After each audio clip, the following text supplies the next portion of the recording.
It's always amazing to me how confidently wrong people are on this app. So, education is a religious obligation in Islam for both men and women. How do you think we got the Islamic Golden Age? Muslims were studying medicine at a time when Europeans were so mired in superstition, they thought it was unhealthy to bathe. Muslims had to teach Europeans that bathing is good. But this religious duty to be educated is not a new or modernist thing by any means for women. It's always been an expectation of both men and women. And so let's talk about our female scholars. So let's go back to the very start of Islam with Aisha bint Abu Bakr.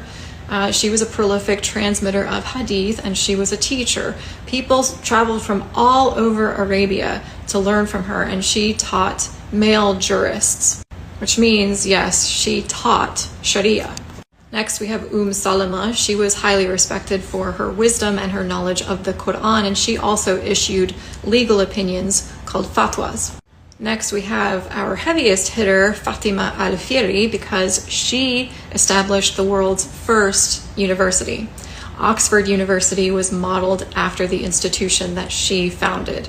And students, both men and women alike, came to this institution in Morocco to learn law, theology, astronomy, mathematics, etc.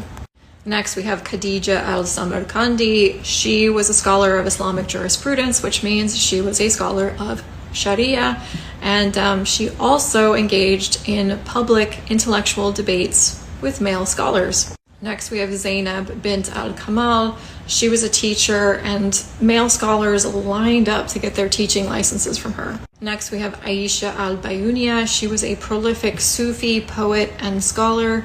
She was very knowledgeable on the Quran. She wrote works on ethics and spirituality, and she is the most published woman in Islamic history.